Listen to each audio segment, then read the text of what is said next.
Getting behind, I'm kind of screwed. Looks like a beautiful morning, but it's very cold. Oh, it's just night and day difference. Having the Bombardier to work with is so much better. I mean, it keeps the fish warm so it can be dealt with and you're not dealing with frozen fish. Keeps me warm, blocks the wind from me and Riley and whoever else when we're out here pulling back. And it's just a lot easier to use than being out here on snowmobiles. This is a very old school belt drive auger, which you'll see on a lot of the older Bombardiers. A lot of guys now have switched over to using like a little Honda engine on top, and it's separate from the Bombardier.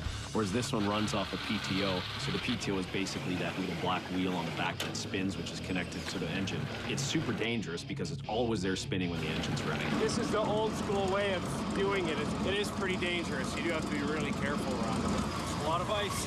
It is pretty bitterly cold today. It's the kind of day I wouldn't want to be out if I didn't have to be out. Like it's minus 42 Celsius with the wind chill right now. It's very cold. If you're not moving constantly, everything just freezes. Everything's freezing to each other. These nets aren't definitely as good as they were at the start of the season. I was hoping for about a box of fish to the net. It wasn't close to that, really. It was about half that. After a long layoff, Trevor isn't happy with today's catch. If I can lift these 6 and even get 2 boxes out of it, I'd be happy with that. But bad fishing isn't his only worry. We've been a little short-staffed lately as well. One of my dad's employees actually quit on him last week, so I think this guy was just a little sick of working with my dad, and I can understand the feeling. I've been doing my own thing now for a little bit, and so is my dad. So we're both working in kind of separate directions. And it can make things tough because we're kind of sharing certain employees and resources. Like every day, I've got to talk to my dad and make sure that we have the next day planned out so that we're not stepping on each other's toes.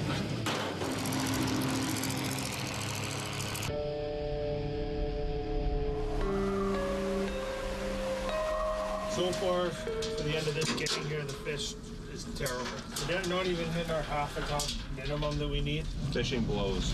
With their auger fixed, Mike and Justin are back on the ice, so far with disappointing results. The area you picked here sort of dried up. Yeah. This is making no money. We have another gang about a mile and a half further out. It can change that quickly, so hopefully the gang out there is going to produce a bit more. By the time you get all the equipment loaded up, like the auger repairs we went through last week, we just got back, the fuel, the time, we're spending the whole day to come out here to get a couple tons of fish. It's not worth it. We're about a mile and a half further straight east. This net is terrible. We already drilled another hole, so we'll probably do one more net and then leave the rest of this gang a couple more days. Hopefully there's a little bit more. It's a lot of work when there's no fish to throw and pull these. To make matters worse, another mechanical issue has emerged. If you look over here, you can see a puddle of fuel sitting underneath at the bottom here. You can't really access the carburetors on this thing till I take this top piece off, which can't be done out here. I definitely say I have a leak in the carburetor somewhere. Shouldn't be any fuel underneath the motor. It's another discouraging day. Every day, repair. Every day.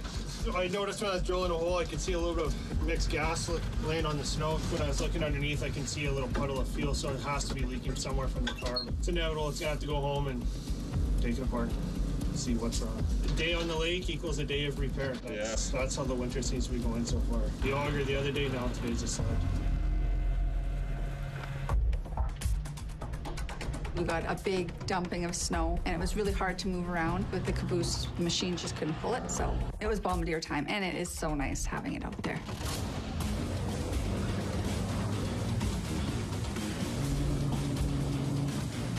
Candace leads Gene out onto the ice for their first bomber run of the season. Fishing has been good so far, and the Bombardier should make things easier. Gonna get the pin and wrenches and the hammer. Yep.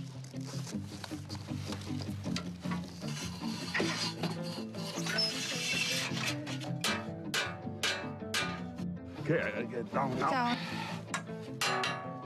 Down. Up. Okay.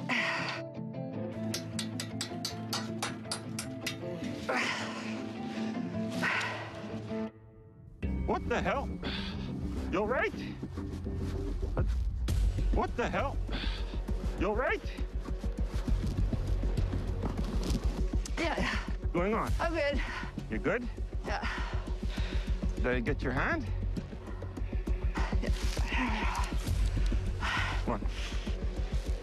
I'm just gonna sit here. Sit. Yeah. The first bomber trip for Jean and Candace is off to a bad start. Get your finger. I think so, yeah.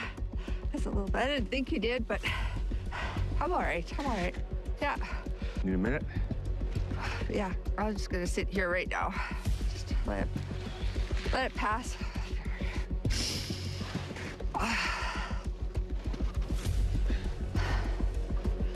I'll be fine. I just a little woozy. I'll just take a minute and go sit. Yeah, go sit in the bombardier. I felt a lot of pressure in my fingers, so I thought maybe he caught my finger, and I took my glove off and looked, and I just instantly seen a lot of blood, so I got queasy enough that actually I fainted. I don't want to look at it. It'll be all right. I mean, what's the difference? I'll be sore at home or sore here. At least get the job done today. Nothing's broken. Just got a little woozy. It'll pass now that I seen it. I didn't think he got me. I really didn't think so. Bad day. Starting off bad. I felt the mitt underneath the hammer, but I thought her finger wasn't there in the mitt. So, okay, I looked at it and it almost split the finger. So it split out the side of the nail. It's a close call, but Candace soon returns to help Jean lift nets. She's tough. She's, hell, tougher than I am. We're already set up. We're ready to go. So just keep at it. Anything coming up? Yeah, there's steady. Steady's good. Steady. We need fish. Fish, fish, fish.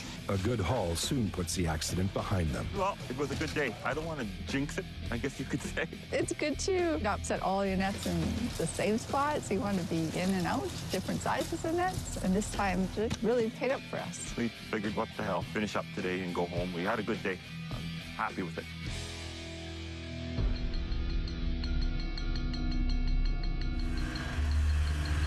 Snow is picking up. Richard and Mike are finally able to lift their nets at Moonlight Bay. Oh, there's quite a bit. After an unlucky day, they're hopeful for fish in these nets. A lot better day than last time you guys came with us when we were setting. It was, that was a nightmare. Yeah, it was those days and just a lot of swearing. Richard knows the weather is changing. If the wind starts coming up, then we'll have real whiteout conditions. Right now, it's all right. She's going to be switching into the northwest. In a whiteout, it's easy to lose your next gang of nets or your way home. Everything feels weird. It feels like you're just floating. Like when you look back, you lose your sense of direction and just feels eerie sometimes too. Usually what we do, we peg our path out. But this year we haven't had time. But Well, this year there was no snow. We figured there was going to be nothing, but sure coming now. yeah, that kind of surprised us. Didn't think we needed a trail. Some guys just use the GPS. Dad's too old school. Poor visibility and fresh snow is making conditions. Nightmare. Just spinning the whole time. Glare ice occurs when wind sweeps fresh snow across the surface, polishing it into a glass-like finish. Mike doesn't have studs in the snowmobile's track to dig into the slippery surface. Okay. Come on, come on, come on, come on, come on. There's about 12 inches of snow, and then underneath is just glare ice. Richard goes back to help his son. Jeez.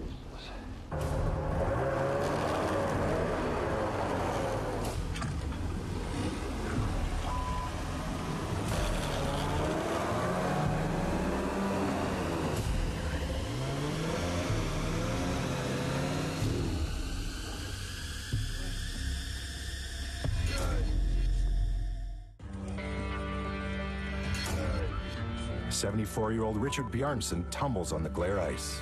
I'm getting up there. You know, I'm 74. I want to just keep on doing this. The bank, that was just about it. Yeah, you can slip pretty easy. I'm used to it. It's all glare ice and it's all that shitty soft snow too, so you can't even get any traction. Oh, lots of fun.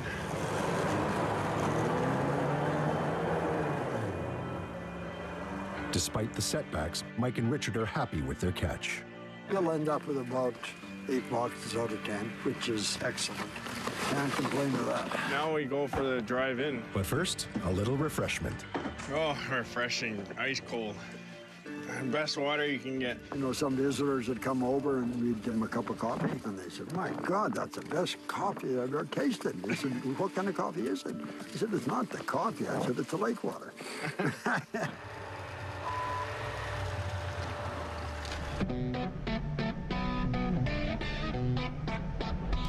Okay.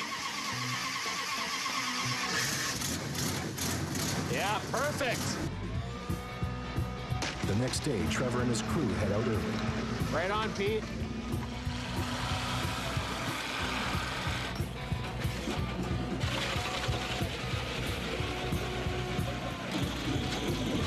That's the way to do it. Oh, so nice. After a rough start to his new fishing operation, things are finally looking up. Weird, I heard there was no fish in this lake. I do see a future in this, and I want to keep going, and I kind of want to grow and expand, and I like the feeling of being out in nature. I like catching the fish, I like processing it, and I like selling it. Like, it's all aspects of it are appealing to me. Looking very good, looking very good. It just makes sense for me to kind of get into it in a big way. I might just do one more, actually. Fishing's pretty good, and I'm gonna count it up right away.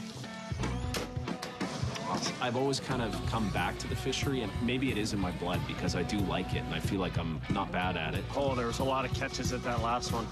Holy sh**. I do feel there's a lot of pressure on me to do things a certain way. Like, there's kind of my grandpa's way, and then there's my dad's way, and they kind of want me to fit in somewhere there. So I'm going to do one more for sure, you guys. Okay. they're probably worried and cautious about me going out, spending a whole bunch of money or doing a bunch of unnecessary work and maybe it not paying off. I haven't seen fishing like this in a long time. Yeah, it's something else. We ended up catching probably more fish than I expected, and we did it in a short amount of time, so I'm feeling really good. At the end of the day, I think I just have to follow kind of my instinct and do what I feel is going to be best for the business in the long run. Because, I'm going to be in this for probably a while longer. And, even after they're gone, it's going to be me. So I have to do what's best for me right now. It's a hard business and a lot of uncertainty. But I'm optimistic for the future. Next time on Ice Vikings. Once you get into the environment, the snow and cold, everything's against you. Maybe it was frayed. Oh, I hate when that shit happens. Tony, convince yourself to come lift empty nets for something. Sorry to find it not funny. We're gonna do the fish dance. Hey, this ain't working.